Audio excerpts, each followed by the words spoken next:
For me, church planting was always in my heart. Obviously, church planting is the hardest thing you can do.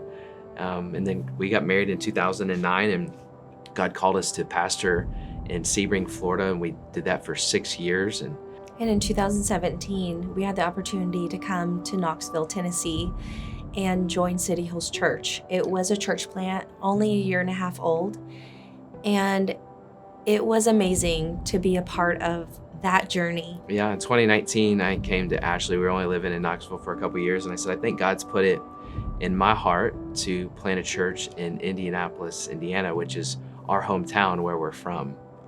And the reaction was interesting. I said no. I would rather go to Africa than go to Indianapolis. Yeah, she did not want to go back home to her hometown. Too cold.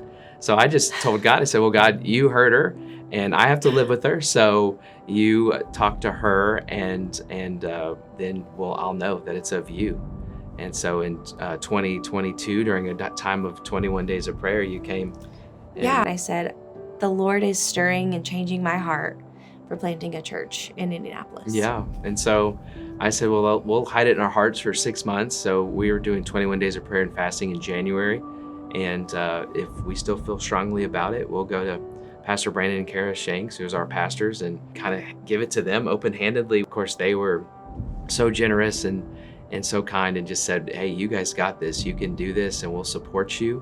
When we announced it to the church in October, in the third service that day, AshLee said something that resonated with somebody in the crowd. I said, Knoxville is so beautiful. I drive around and just love the mountains. I love this church, and all there is in Indiana is corn. Yeah, she had no idea what she just said, because there was a lady in the crowd who had this incredible story to tell us. Yeah. And so we went into the lobby, and she said, you're not going to believe this. She said, I was working in the thrift store this week, and I was sorting coats for the winter.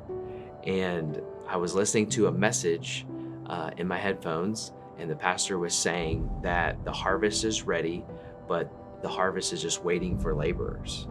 And she said, as I was sorting these coats, a kernel of corn falls on the table.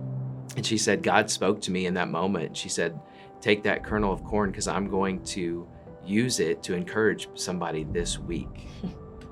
And she said, when you said there's only corn in Indiana, I feel like God spoke to me to tell you that it's not just corn in Indiana, but that there is a whole harvest of people that are waiting on the other side of your faith to step out and do what God's calling you to do.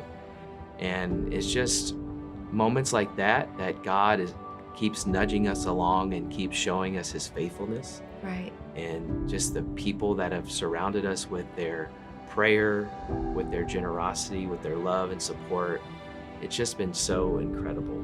Yeah, we stood there and just wept and just praised God for what an amazing thing he did to speak to us. How intentional is our God? Right.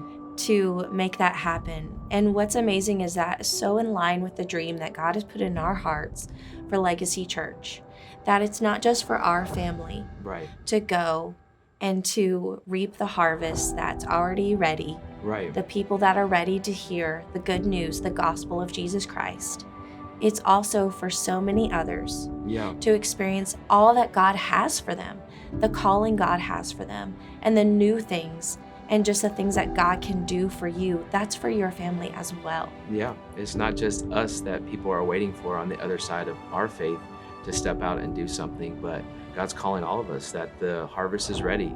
And at Legacy Church, we want to be a people who are living on purpose and creating a legacy of faith for not just our kids, but for generations, legacy in our homes, legacy in our families, legacy in the city, that everywhere we go, we're going to make a difference, that we're going to see people that are going to know God, find freedom, discover purpose, and create a legacy. And we would love for you to be a part of this journey. And thank you so much for praying for us, for supporting us, and we just can't wait to see what God is going to do in the city of Indianapolis.